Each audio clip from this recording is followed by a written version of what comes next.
අපි මේ වීඩියෝ එකේ කතා කරන්න යන්නේ මේ සයින් සූත්‍රයෙන් කොස් සූත්‍රය අපෝහණ කරන විදිහ. හරි. සයින් සූත්‍රයෙන් කොස් සූත්‍රය අපෝහණ කරන්නේ කොහොමද? සයින් සූත්‍රය නෝමල් ඔප්පු ගන්නවද දන්නවා මම ක්ලාස් එකේ කියලා දීලා තියෙනවා. හරි. ත්‍රිකෝණමිතිය කොහොමද සයින් සූත්‍රය අර සුළු කෝණ ත්‍රිකෝණයට මහා කෝණ ත්‍රිකෝණයට සහ ඊට පස්සේ ඍජු කෝණ ත්‍රිකෝණ වෙන වෙනම සාධනය කරන්න කොහොමද කියලා දීලා තියෙනවා. නමුත් මෙන්න මේක මම ක්ලාස් එකේ කියලා දීලත් නෑ ඔයාලට. හරිද? මෙන්න මේක කියලා දීලා නෑ. මොකද්ද මේ? සයින් සූත්‍රයෙන් කොස් සූත්‍රය අපෝහණය කරන්න. කියන්නේ සයින් සූත්‍රය දෙනවා. දීලා අපිට කියන කොස් සූත්‍රය අපෝහණ කරන්න. හරි. මේක අලුත්ම කොටසක් නෙමෙයි ඇත්තටම මේක සිලබස් එකේ තිබ්බ එකක්. මේක 2006 එක්සෑම් එකට ඇවිල්ලා තියෙනවා. 2006 ඒ පේපරට ඇවිල්ලා තියෙනවා. එතනින් පස්සේ සිලබස් එක අලුත් වුණාට පස්සේ නම් මේක ඇවිල්ලා නැහැ මේ දායකත්. හරි. බලන්න කොහොමද මේක සාධනය ගන්න. හරි.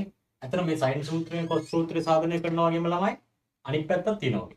කොස් සූත්‍රයෙන් සයින් සූත්‍රය සාධනය කරන එකක් තියෙනවා. හරි. මම ඒකත් වෙනවා මේ වීඩියෝ එකේ ඊළඟට කියලා දෙන්න. හරි. මේ තමයි සාමාන්‍ය සයින් සූත්‍රය. ඔයාලා දන්න. හරි. මේක මෙහෙම ලියන්න පුළුවන් වුණා. කෝණයට පාදයක ලියන්න පුළුවන්. sin A යට simple A, sin B යට simple B එහෙම ලියන්න පුළුවන්. හරි. ඒතර මේ අනුපාත තුන සමානයි කියන්නේ මොකද්ද? අපිට මෙයාට දාගන්න පුළුවන් මොකක් හරි නියතයකට සමානයි. මම මේක A කියන නියතයකට සමානයි කියලා හිතනවා. හරි. මේකෙන් කොහොමද කොස් සූත්‍රය සාධනය කරන්නේ? අපි කොස් සූත්‍රය කවුද දන්නේ? මෙන්න කොස් සූත්‍රය අපි දන්නේ. හරි. මේක මම ඔයාලා දන්නේ මෙන්න මෙහෙම වෙන්නේ නැති. 2 BC cos A සමානයි b වර්ග ධන c වර්ග ඍණ a වර්ග. හරි. මම ඔක භාවිතයේ පහසු සඳහා මේ 2 BC දෙන්නත් මේ පැත්තටම දාගන්නවා. බෙදීමක් විදියට. හරි. ඒතර cos A සමානයි b වර්ග ධන c වර්ග ඍණ a වර්ග බෙදීම 2 BC. හරි. මේක එක සූත්‍රයක්. ඊට cos B ට සූත්‍රයක් තියෙනවා cos C ට සූත්‍රයක් තියෙනවා. හරි. මේක තමයි සම්බන්ධ සූත්‍රය අපි සාධනය කරන්න ඕනේ. හරි. මේක මෙහෙම කරනවා. දැන් අපිට මෙයාව සාධනය කිරීමක් තියෙන ළමයි. අපිට පුළුවන් මෙයාව මේ විදිහට හදාගන්න. හරි. දැන් මේ b වර්ග c වර්ග a වර්ග කියන කට්ටියව මෙන්න මේ සයින් සූත්‍රයෙන් මොකක් හරි ක්‍රමයකින් අරගෙන මේ පැත්තෙන් මෙන්න මෙයා එනවා කියලා පෙන්වනවා නම් හරිනේ අපි. මේ පැත්තෙන් මේ පැත්ත එනවා කියලා පෙන්වනවා. මේක සරල සම්මයකයි සාධනය ගන්න තියෙන්නේ. දකුණු පැත්තෙන් වම් පැත්ත එනවා කියලා පෙන්වනවා හරි. හරි. ඔන්න RHS ගන්නවා. හරි. b වර්ග c වර්ග ඍණ a වර්ග බෙදීම 2bc කියලා තියෙනවා. හරිද? බලන්න මට මේ b වර්ග කියන එක්කෙනාව මෙන්න මෙතනින් මොකක් කර සම්බන්ධද ලියාගන්න පුළුවන්ද බලන්න. හරි. මට පුළුවන් නේද මෙහෙම කරන්න. මේ b සමානයි k වාරයක් sin b කියලා ලියන්න පුළුවන් නේද? b කියන එක්කෙනාව මෙයාව හරස් ගුණිත කළොත් එහෙම k වාරයක් sin b කියලා ලියන්න පුළුවන්. ඒතර b වර්ගය කියන්නේ k වර්ග sin වර්ග b නේ. අනිත් දෙන්නාත් මම එහෙම ලියා ගන්නවා. k වර්ග sin වර්ග c ඍණ k වර්ග මෙයාට ලියන්න පුළුවන් sin වර්ග a කියලා නේ. හරි. දැන් මේ තියෙන පාද අපි කෝණ වලින් ලියාගත්තා. පහළ ඉන්න දෙන්නා මම එහෙම ලියා ගන්නවා. b කෙනෙක් කෙනා ලියන්න පුළුවන් කොහොමද? k වාරයක් sin b c වාරයක් ලියන්න පුළුවන් k වාරයක් sin c. හරි. බලන්න ඕනේ මේ k වර්ග තියෙනවා මෙතනනුත් k වර්ගයක් කියනවා. අපිට උඩිනුත් k වර්ගයක් අරන් යටිනුත් k වර්ගයක් අරන් k වර්ගය කපලා දාන්න පුළුවන්. මම එකපාර k වර්ගය කපලා දාන්න. හරි. ඔන්න k වර්ගය කපලා ගියා ඔක්කොම ටික. අපිට ඉතුරු වෙන දැන් sin b sin c sin a. හරි. දැන් මෙතන තියෙන sin වර්ග b sin වර්ග c ඍණ sin වර්ග a. මේ k වර්ගය නැතුව හිතන්නකො ළමයි. මේ k වර්ගය නැතුව හිතුවොත් එහෙම මේ තියෙන්නේ කවුද මේ? දැන් බලන්න කවුරු වගේද පේන්නේ කියලා. වර්ග දෙක අන්තරයක් නේද? මේ k වර්ගය නෑ හරිද? දැන් k වර්ගය කපලා දෙයි. ඉන්දියාව අයින් කරලා. දැන් මේ තියෙන වර්ග දෙක අන්තරයක් මේ. අහින වර්ග දෙකක් අන්තරේ දිලියා ගන්න මේ. 2යි sin වර්ග b ඊට පස්සේ කවුද? මේ sin c ඍණ sin a නේ. a ඍණ b වගේ සීන් නැද්ද ඉන්නේ?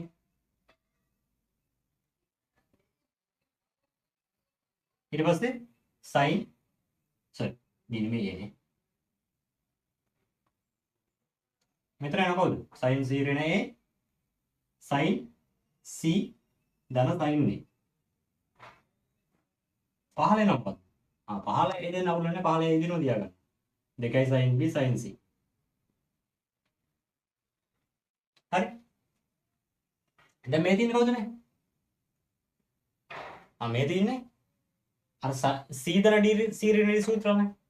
sin සීරින sin නේ. sin රින sin නම් මොකක්ද දෙන්නේ? 2යි cos sin. sin ධන sin නම් 2යි sin cos. හරි. මම එහෙම ලියගන්නවා.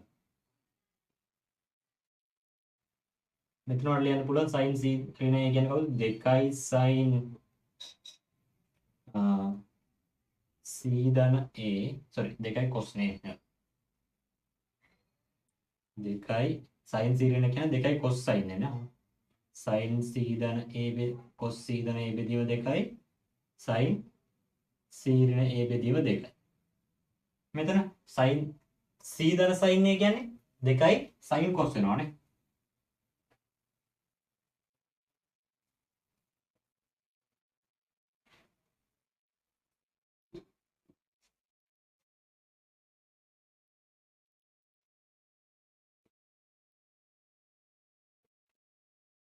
හරි.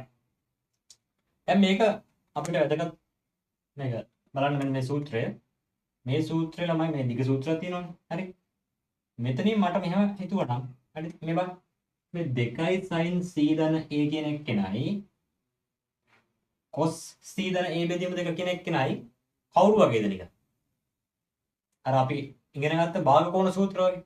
sin 2යි a නම් එන්නේ 2යි sin a cos a වගේ. එහෙනම් මෙතන මේ සීදන a බෙදීම 2 සීදන a බෙදීම 2 sin cos. එහෙනම් මේ තියෙන්නේ කවුද? sin සීදන a ගේ භාග කෝණය. ඒ වගේ මෙන්න මේ දෙන්න ගත්තොත් එහෙනම් ඒ තින්නේ sin සීරින a ගේ භාග කෝණය. හරි. ඒක පේන්න ඕන තමයි ගන්න ඇතුළේ.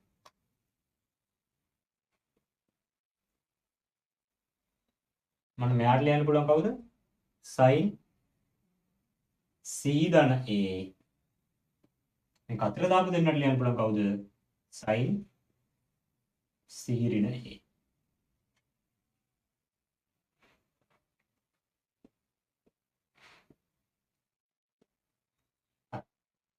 මෙතන නම් ගන්න පැහැදිලි කියලා මම හිතනවා. හරිද?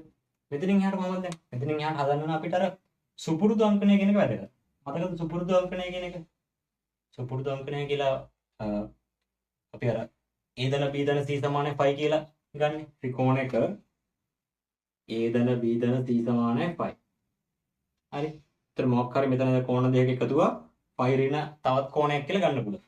දැන් මෙතන තියෙන c ධන a ට මට ඕනම් පුළුවන් නේද? c ධන a මෙතන උක්ත කළොත් 5 ඍණ b කියලා ගන්න. එකපාර පුළුවන්. හරි. දැන් මම මෙතන ගන්න sin මේ c ධන a වෙනුවට 5 ඍණ b කියලා. එතන මොකද වෙන්නේ? sin 5 ඍණ b. sin 180 ඍණ මොකක් කර කෝණයක් කියන්නේ? එම කෝණයමයි නේ. එහෙනම් මෙතනට මට එකපාර ලියන්න පුළුවන් වුණා sin b කියලා ලියන්න පුළුවන් නේද? ඔන්න එකපාර. මේ කැලේ එකපාර ඕනම් මැකුවොත් මට ඕන නැතෙන් එකපාර ලියන්න පුළුවන්. කවුද? sin b කියලා. හරි. මෙන්න මෙතනින් ගත්තෙම. දැන් මෙතනත් sin වර්ග b තියෙනවා, මෙතනත් sin b තියෙනවා. දෙන්නටම sin b පොදුයි. sin b එළියට ගමු අපි. sin b එළියට ගමු. ඔන්න උඩර ගන්නවා මෙතන මේ ඉන්න තියෙනද? හරි. මෙතනින් ගන්නවා sin b එළියටම. sin b එළියට ගත්තොත් එහෙම අපිට එනවා කවුද?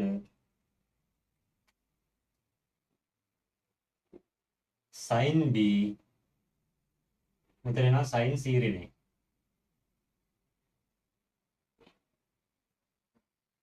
බෙදීම 2යි sin b sin c.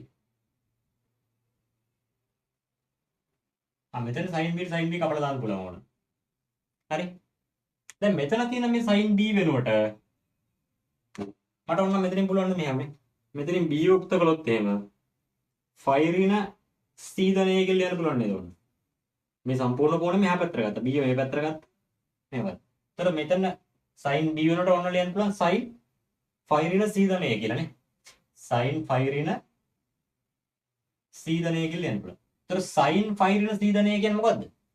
එම කෝණයම. එහෙනම් මෙතෙන්ට ඕන මොකද ලියන්න පුළුවන්? sin c ධන a කියන එකපාර කෝණය ලියන්න පුළුවන් නේද? මෙතෙන්ට ඕන මේ b වෙනුවට මට ලියන්න පුළුවන් නම් මොකද්ද? sin c ධන a කියන කෝණය එකපාර ලියන්න පුළුවන්.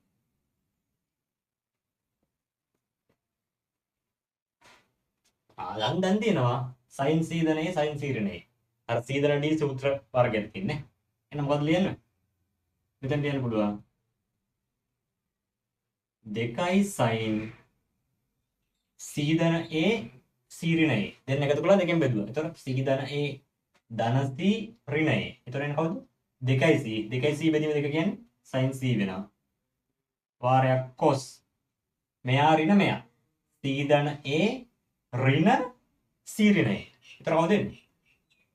ඒ කොන දෙක ඇවිල්ලා මෙතනින් එනවා 2a බෙදීම 2 කියන්නේ a වෙනවා. හරි. පහළ ඉන්නව කවුද? sin c. එහෙනම් මොකද වෙන්නේ? මෙතනින් පහළ ඉන්න 2යි sin c නේ. 2යි sin c.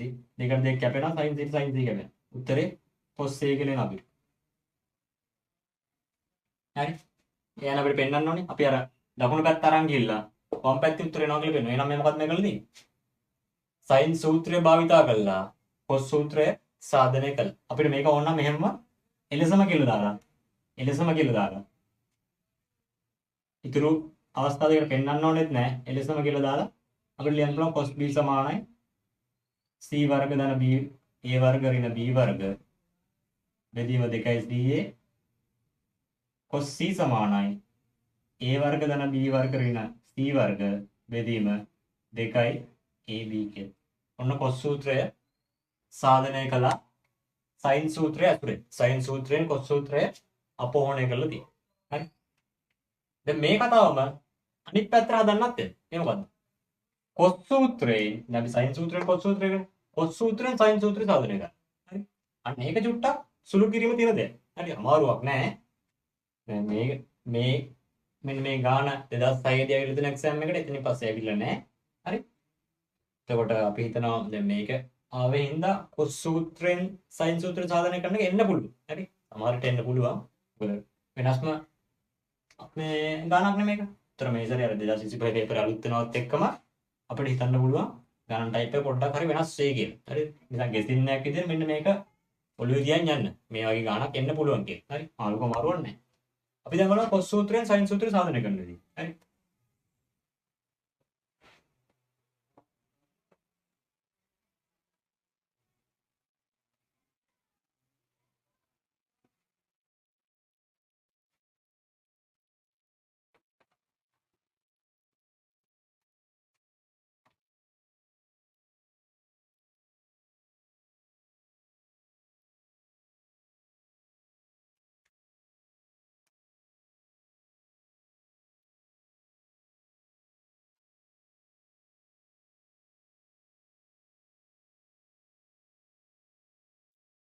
දැන් තියෙන cos සූත්‍රයෙන් sin සූත්‍රය සාධනය කරන්න.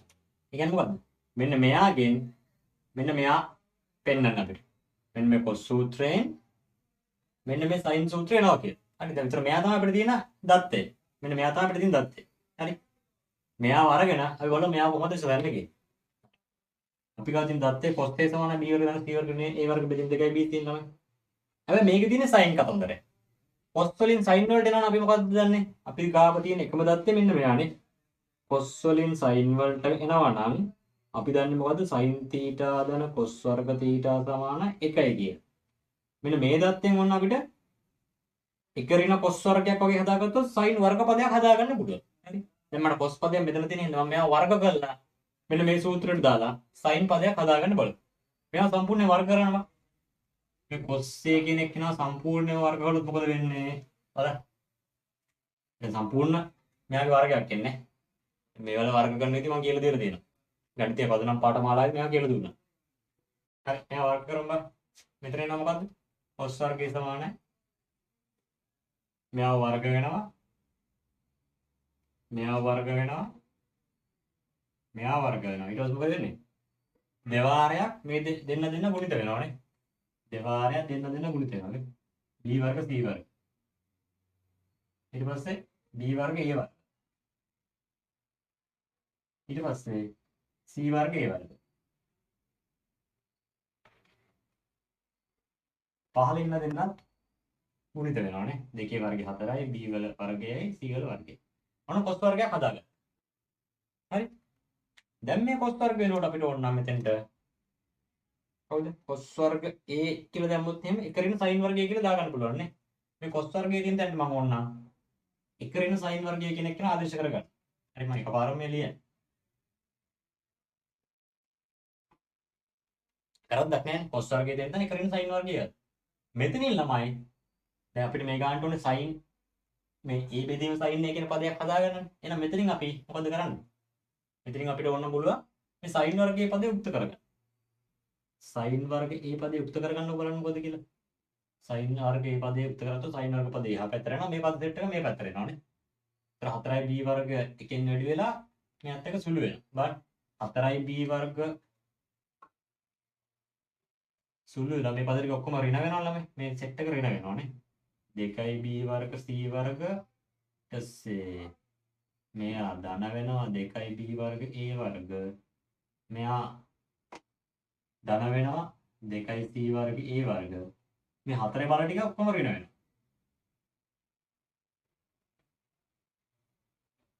බෙදීම කවුද ඉන්නේ 4b වර්ග c වර්ග. දැන් මොකද වෙන්නේ බලන්න. මේ මෙතන එක සුළු කිරීමක් මට පේනවා. 4b වර්ග c වර්ගෙන් 2b වර්ග c වර්ග අඩු කළොත් එහෙම කවුද එන්නේ? 2b වර්ග c වර්ගයක් ඉතුරු වෙනවනේ. 4b වර්ග c වර්ගෙන් 2b වර්ග c වර්ග අඩු කළොත් 2b වර්ග c වර්ගයක් ඉතුරු වෙනවා. අයිච්චරමයි සුළු කිරීමක් නේ. හරි. sin සූත්‍රයේ තියෙන්නේ තනි බල. මෙතන තියෙන වර්ග පදයක්. හරි. එතකොට මට මේක ඕනනම් තනි බලයක් කරගන්න පද ගන්න මෙයාගේ වර්ගමූල ගන්න ඕනේ දෙපැත්තෙන්. දෙපැත්තෙන් වර්ගමූල ගන්න. හරි. මෙතන තියෙන a බෙදීම sin එකක් තියෙනවා. හරි. a බෙදීම sin එකෙන් තියෙන ළමයි. දැන් මේක ඇත්තටම sin සූත්‍රය මෙයා කියලා හිතුවට මෙයාගේ පරස්පරයත් අපි මෙයා මේ සමාන කියලා ගන්න පුළුවන් අපිට. හරි. a බෙදීම sin a වගේම sin a යට a සමානයි sin b යට b. අන්න ඒ වගේ ගන්න පුළුවන්. හරි. අන්න ඒක නිසා මම මේ sin a යට a වර්ග එකක් හදා ගන්න ඕන නිසා මම මේ දෙන්නම a වර්ගයෙන් බෙදනවා. ඔවුලක් නැහැ. සමාන ලකුණෙන් දෙපැත්තටම එකම කර්මයක් කරන්න පුළුවන්. එකම ගණිත කර්මයක් කරන්න පුළුවන්. දෙපැත්තම a වර්ගයෙන් බෙදනවා. හරි. ඊට පස්සේ දෙන්නගෙම ගන්නවා කවුද? වර්ගමූලය. දෙන්නගෙම වර්ගමූලය ගන්න. හරි. මෙතන එනවා කවුද? sin a යට a සමානයි මෙතන එනවා මේ ලොකු වර්ගමූලය ඇතුලේ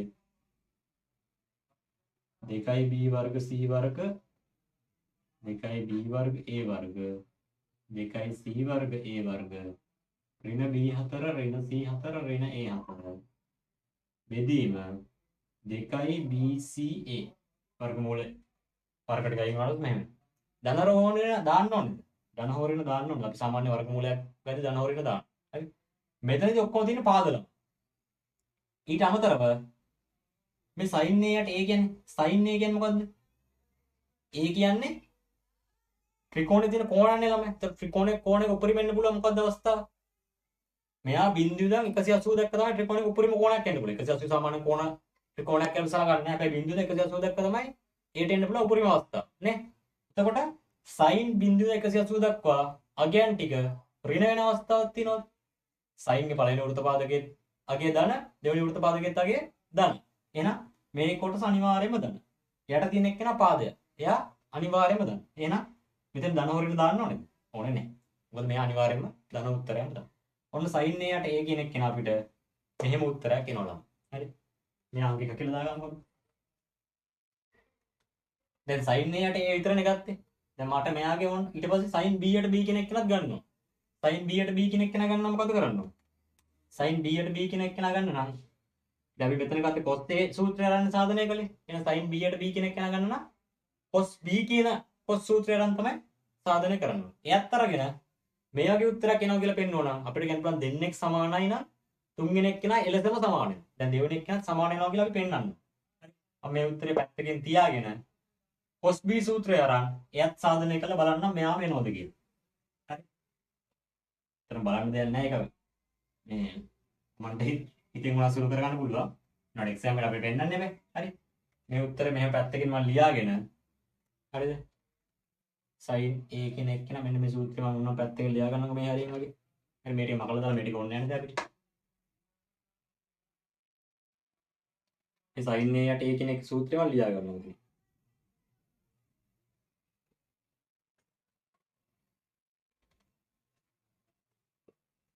මෙතන ඉන්න කවුද 2b වර්ග c වර්ග 2b වර්ග a වර්ග 2යි c වර්ග a වර්ග ඍණ a4 ඍණ b4 ඍණ c4. මෙයා තමයි අපිට ඉන්න දත්තේ. හරි. මෙයා එක කියලා ගත්තා. දැන් මම මොකද කිව්වේ? sin b යට b කෙනෙක් එකත් හදා ගන්නවා. එයා හදන්න මොකද ගන්න තියෙන්නේ? cos b කියන සූත්‍රය ගමු. cos b සූත්‍රය කවුද ළමයි? cos b දැම්මොත් එහෙම කවුද? මෙතන මෙයා කියන ටික මාරු වෙනවානේ. a වර්ගයේ c වර්ගය ඍණ b වර්ගය බෙදීම 2යි ac. මෙන්න මේ සූත්‍රය අරන් කලින් කිව්ව සීන් එකෙන්ම sin b එක මේක ඇතුලේ හදාගන්න. sin b හදන්න කලින් sin වර්ග b හදා ගන්න ඕනේ. sin වර්ග b හදා ගන්න මොකද ගන්නේ? මුලින්ම මෙයා සම්පූර්ණයෙන්ම වර්ග කරනවා. සම්පූර්ණයෙන්ම වර්ග කළා. a4 c4 b4 ඍණ 2යි a වර්ග c වර්ග a වර්ග b වර්ග ඍණ c වර්ග b වර්ග බෙදීම 4යි a වර්ග c වර්ග. දැන් මේක ඇතුළේ මොකද්ද? අර sin පදේ දාගන්න. cos වර්ග b කියන එක නම් sin පදේ දාගන්නේ කොහොමද? 1 ඍණ sin වර්ග b. මෙයාට මම දාගන්න 1 ඍණ sin වර්ග b. දැන් මෙතනින් sin b ව sin වර්ග b යුක්ත කරා. sin වර්ග b යුක්ත කළොත් එහෙම මේ පද සෙට් එක කොහොම මේ පැත්තට යනවා. හරි එතනින් සුළු කිරීම කරගන්න ළමයි. ඉතින් සුළු කිරීම කරගත්තොත් මෙහෙම උත්තරයක් එනවා. 4a වර්ග c වර්ග එකෙන් යඩි වෙනවා. එකෙන් යඩි වෙලා ඊට පස්සේ මෙයාත් එක්ක අඩු වෙනවා. 2යි a වර්ග c වර්ග ධන a වර්ග b වර්ග එකපාර සුළු කිරීම කරන්න මම 2යි c වර්ග b වර්ග. හරි ඊට පස්සේ එනවා ඍණ a4 ඍණ c4 ඍණ b4 බෙදීම 4යි a වර්ග c වර්ග. හරි. ඔන්න sin වර්ග b එක හදාගත්තා. දැන් මෙතනින් මට ඕනේ sin b බෙදීම b එකක් නේ. sin b බෙදීම b එක. මම කියන්නේ මම පරස්පරයක් ගන්න පුළුවන් කියලා. දෙන්නම් b වර්ගයෙන් බෙදන්න. ඊට පස්සේ දෙපැත්තම වර්ගමූල සලකනවා. දෙපැත්තම වර්ගමූල සලකන්නකො. එතන මේ පැත්තේ නම් sin b බෙදීම b. මේ පැත්තේ වර්ගමූල ගත්තොත් එහෙම 2යි a වර්ග c වර්ග ධන 2යි a වර්ග b වර්ග ධන 2යි c වර්ග b වර්ග ඍණ a4 ඍණ c4 ඍණ b4 බෙදීම 2යි a b c. ඔන්න sin b යට b යකුත් ආවා. මෙන්න තියෙන sin a යට a. බලන්න දැන් මේ උත්තරේයි අර උත්තරේ සමානයි. මේ වර්ගමූලෙම අර තින්නේ පහළ ඉඳන් නම් 2යි bca අතන 2යි abc දෙන්නම එකයි. බලන්න වර්ගමූල දෙකම සමාන නේ. අන්න ඒ නිසා අපිට LSM කියලා sin c ටත් ලියන්න පුළුවන් ඕන නම් LSM මෙයාට මම දෙක කියලා දාගත්ත LSM sin c යට c ලියන්න පුළුවන් කොහොමද? මේ උත්තරේම තමයි එන්නේ නේද? මේ උත්තරේම තමයි එන්නේ. සුළු කරලා බලන්න ඔයාලා. ඔන්න. හරි මේ උත්තරේම ලියන්න. සුළු කරන්න අවශ්‍යතාවයක් නැහැ.